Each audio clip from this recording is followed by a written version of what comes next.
आप लोग के सामने मैं एक इंपॉर्टेंट बीमारी के बारे में बात करने जा रहा हूं और वो है आज का pandemic disease corona virus infection, आज जिसे कोविड-19 के नाम से जाना जाता है। ये पैंडेमिक डिजीज जिसे हिंदी में महामारी कहते हैं। आप लोगों ने सुना होगा किसी जमाने में कि पूरे मुल्क में हैजा फैल गया है या पूरे मुल्क में प्लेग फैल गया है। ये सब अपने आप में एक महामारी थे। उसी तरह से आज के टाइम की महामारी ये कोरोना वायरस डिजीज है।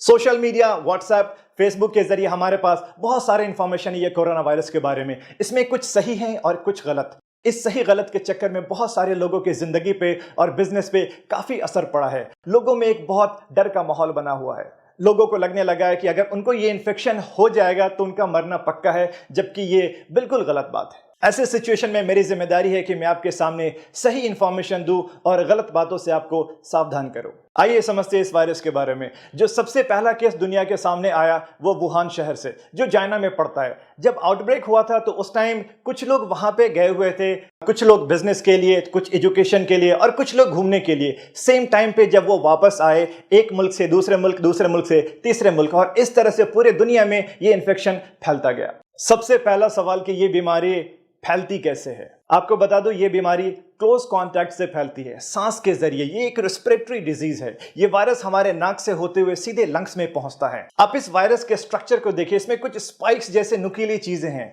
और साथ में हमारे लंग्स का फोटो देखिए, कितने ब्रांचेस बने हुए। ये वायरस सीधे नाक के रास्ते से होते हुए हमारे लंग्स में जाता है और आसानी से चिपक जाता है। ये वहीं पे मल्टीप्लाई होता है, उसके बाद से नुकसान पहुंचाना स्टार्ट करता है। तो यहाँ पे साफ मतलब है कि जो ज्यादातर सिम्टम्स हमारे पास में आते हैं वो लंग्स से रिलेटेड होते हैं। और ये वायरस अगर आपके खाने के साथ पेट में जाए तो पेट में एसिड प्रोडक्शन होता है खाना पचाने के लिए, जिससे ये वायरस मर जाता है। तो इसका मतलब ये हुआ कि खाने से ये वायरस नहीं फैलता है। एक बहुत बड़ा कंफ्यूजन है लोगों में कि क्या नॉनवेज खाने से भी ये वायरस फैलता है। मैं आपको बता दूं, बिल्कुल नहीं फैलता है। आउटब्रेक जब हुआ था वुहान से, तो वहां पे एक सी फूड मार्केट है। अब वो सी फूड मार्केट में एक साथ काफी सारे लाइव एनिमल्स, जिंदा जानवर और फिश जैसे सी फूड मिलते हैं। रिसर्च के हिसाब से एक एनिमल वायरस और एक ह्यूमन वायरस मिलकर के म्यूटेशन हुआ और एक नया वायरस बन गया। तो इसलिए हम इसे नोवेल कोरोना वायरस भी कहते हैं। अभी के टाइम पे ये पूरा का पूरा ह्यूमन वायरस है और सिर्फ इंसान से इंसान में फैलता है। इसलिए अगर आपको कोई ये कहे कि मटन खाने से या चिकन खाने से भी ये इन्फेक्शन फैलता है तो गलत बात है। हाँ, वो जनरल प्रिकॉशन है कि हम जो भी खाना बनाएं उसको बहुत अच्छे से पका करके खाएं। एक इंसान से दूसरे इंसान में ये इन्फेक्शन कैसे फैलता है। आप मान लो ये इन्फेक्शन मुझे हो चुका है और मुझे खांसी होना स्टार्ट हो चुका है, तो मेरे खांसी करने के दो तरीके होंगे। एक तो मैंने हवा में खांसी किया और दूसरा मैंने अपने हाथों पे खांसी किया। दोनों कंडीशन में मैं ये इन्फेक्शन एक दूसरे को फैला सकता हूं। अगर मैंने हवा में खांसी किया तो मेरे मुंह से वायरस निकला और वो 1 से 1.5 मीटर तक जाकर के नीचे चला जाएगा। उस बीच में अगर मेरे अगल बगल में कोई है तो उसके हाथ पे चिपक जाएगा वायरस या उसके मुंह पे लग जाएगा ये वायरस। अगर मैंने अपने हाथ पे खांसी किया और मैं अपने घर पे बैठा हूं तो मैंने पानी पीने के लिए जग को टच किया, फ्रिज खोला या किसी भी सामान को टच किया, और अगर मैं बाहर जाने के लिए निकलता हूं तो मैंने लिफ्ट को टच किया या किसी भी चीज को मैंने टच किया, उस बीच में कोई दूसरा इंसान आकर के उसी सेम चीज को टच करता है, तो ये हमारी नॉर्मल आदत होती है कि हम लोग अपने हाथ को बार बार अपने मुंह पे लगाते हैं, नाक को टच करते हैं, आंख को भी टच करते हैं। तो इससे आसानी से ये इन्फेक्शन उस इंसान को भी हो जाएगा। नाक पे वायरस गया, नाक से होते हुए सीधे लंग्स में चला जाएगा। लोगों में ये भी कंफ्यूजन है, ये वायरस हवा में भी उड़ता है क्या। आपको बता दूं कि ये वायरस हवा में नहीं उड़ता है। आपको जैसे मैंने बताया कि मैंने खांसी किया तो मेरे मुंह से वायरस निकल के 1 से 1.5 मीटर तक जाकर के नीचे चला जाता है। तो ये वायरस हवा में नहीं उड़ता है। अब किसी को ये इन्फेक्शन हो जाए तो क्या क्या सिम्टम्स आएंगे, यानी कि मरीज के अंदर लक्षण क्या क्या होंगे इस बीमारी के।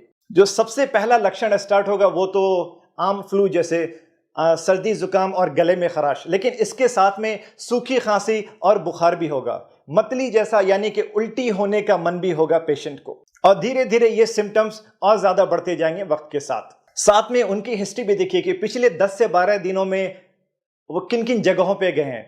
ये अगर वो जगह पे गए जहां पे ये इन्फेक्शन बहुत ज्यादा फैला हुआ है तो फिर ज्यादा चांसेस है कि इनको ये इन्फेक्शन हो सकता है। लेकिन इसका मतलब ये नहीं अगर किसी को भी सर्दी जुकाम और बुखार है तो सभी को ये इन्फेक्शन है। आप साथ में ये भी देखिए उनकी हिस्ट्री के 10 से 12 दिन में किन किन जगहों पे गए हैं। अगर ये उन जगहों पे गए जहां पे ये कोरोना वायरस का इन्फेक्शन बहुत ज्यादा फैला हुआ है तो हाँ, ऐसे केसेस में ये बीमारी होने के बहुत ज्यादा चांसेस हैं। 80 to 85% केसेस में सिर्फ माइल्ड सिम्टम्स आते हैं। माइल्ड का मतलब कि ज़्यादा सीरियस सिम्टम्स नहीं होंगे, हल्का सा सर्दी जुकाम और बुखार। लेकिन 10 से 15% केसेस में ज़्यादा सीरियस सिम्टम्स आते हैं कि जब सांस लेने में तकलीफ होने लगे, गले में बहुत ज़्यादा दर्द होने लगे, जैसे सिम्टम्स लाइक अस्थमा और दमा जिसे कहते हैं, इंग्लिश में शॉर्टनेस ऑफ ब्रेथ या डिस्निया हो जाए।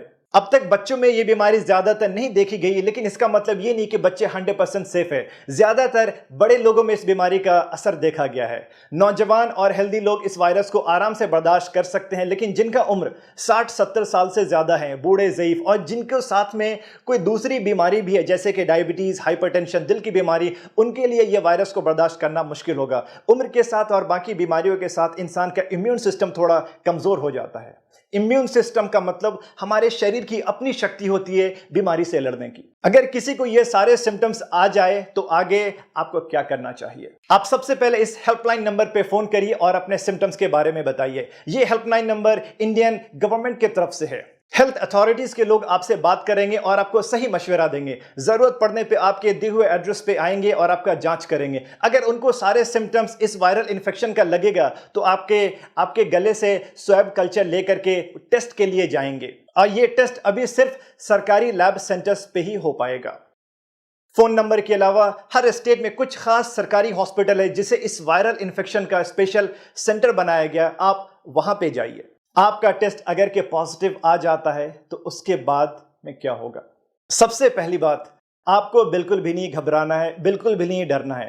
80-85%, 80 से 85% लोगों में सिर्फ माइल्ड सिम्टम्स आते हैं, हल्के सिम्टम्स। अगर सिम्टम्स जरा सा है तो आपको एक स्पेशल वार्ड में आइसोलेट कर दिया जाएगा 2 हफ्ते के लिए, जहां पे आपका सिम्टोमेटिक इलाज चलेगा। अगर किसी को बहुत ज्यादा दिक्कत हुआ सांस लेने में तो उनको आईसीयू में रखा जाएगा, जहां पे वेंटिलेटर की सुविधा भी उपलब्ध होगी, जो कि सिर्फ 10 से 15% लोगों में हो रहा है। आपको जब मैंने 2 हफ्ते के आइसोलेशन के बारे में बोला तो आइसोलेशन को मैं अच्छे से समझा दूं। आइसोलेट होने का नाम सुन के लोगों में एक डर सा बन गया है। उनको लगने लगा है कि 2 हफ्ते के लिए उन्हें जेल में बंद कर दिया जाएगा या पूरी दुनिया से उनको अलग कर दिया जाएगा, और इस डर की वजह से वो ना तो किसी हॉस्पिटल में जा रहे हैं और ना ही किसी डॉक्टर से मिल रहे हैं। आपने सुना होगा कि जो सस्पेक्टेड मरीज थे कोरोना वायरस के, यानी जिनके अंदर ये सारे सिम्टम्स आ रहे थे कि इनको शायद ये इन्फेक्शन हो सकता है, और डॉक्टर ने उन्हें एडमिट होने के लिए या आइसोलेट होने के लिए बोला और वो मरीज वहां से भाग गए। प्लीज ऐसा मत करिए। आइसोलेशन का मतलब है कि आपको एक खास रूम में 2 हफ्ते के लिए रखा जाएगा, निगरानी में। दूसरे लोगों से कांटेक्ट नहीं होने दिया जाएगा। जरूरत पड़ने पे आपको उसका सिम्टोमेटिक इलाज दिया जाएगा। यह वायरस का इन्फेक्शन ही क्लोज कांटेक्ट से होता है। आप अपने आप को आइसोलेट करके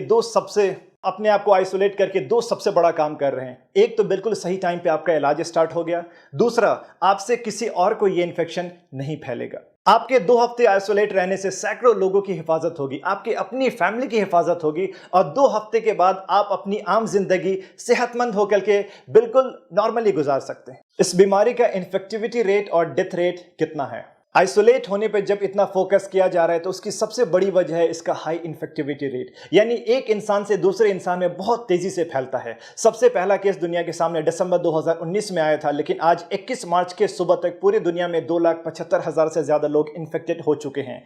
इंडिया में 235 लोग का केस अब तक पॉजिटिव हो चुका है, और सस्पेक्टेड केस और भी बहुत ज्यादा हैं।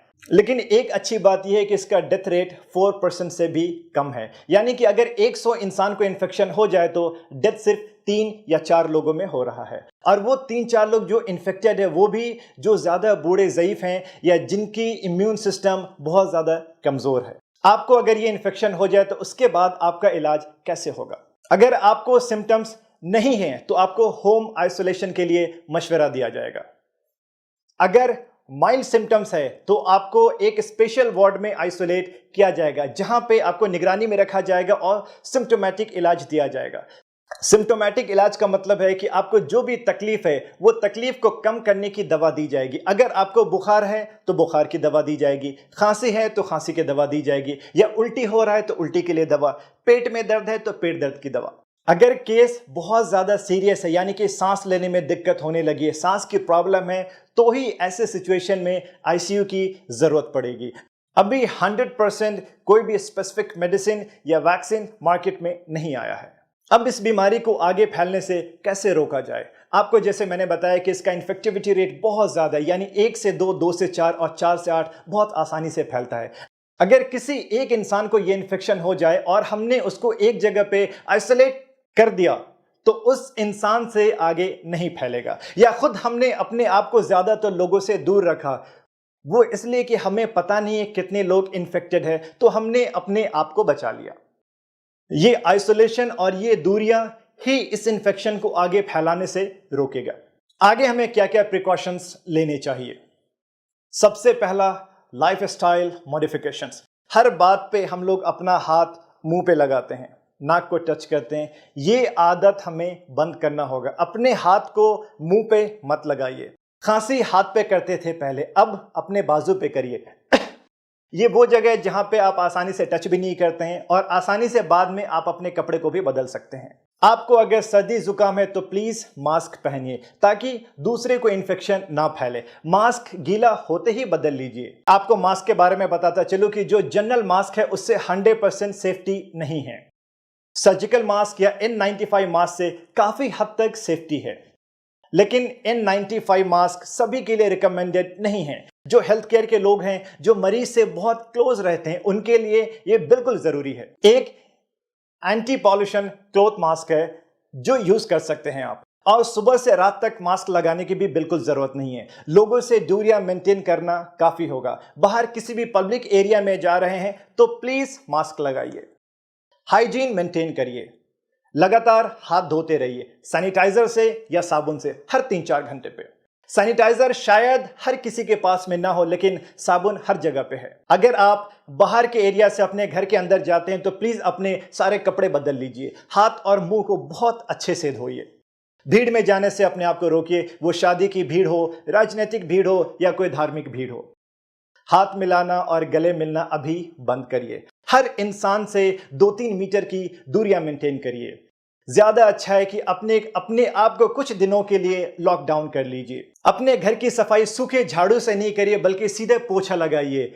वो इसलिए कि अगर एक इन्फेक्टेड इंसान ने खांसी किया तो वायरस 1 से 1.5 मीटर उड़ के नीचे जाता है और वो जमीन में लग जाता है। आपने अगर सूखा झाड़ू लगाया तो वो हवा में फिर से उड़ेगा और दूसरे को इन्फेक्शन फैलाएगा। तो ज्यादा अच्छा है कि सीधे आप मॉपिंग करिए, पोछा लगाइए डेटॉल या सेवलॉन के पानी से, और ज्यादा से ज्यादा पका हुआ खाना खाइए, गर्म पानी पीजिए। आपको मैं दोबारा रिमाइंड करा दूं कि 80% लोगों में सिर्फ माइल्ड सिम्टम्स आते हैं, तो क्या इस बीमारी को हल्के में लेना चाहिए? बिल्कुल भी नहीं।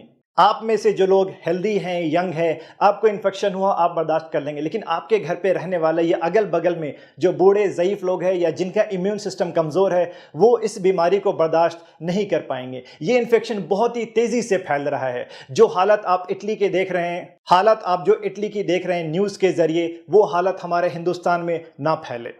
आप अपनी हिफाजत खुद करिए। आपकी हिफाजत ही सबकी हिफाजत है। एक इंसान से दूसरे इंसान तक फैलने का जो चेन बन चुका है, हमें वो रोकना है।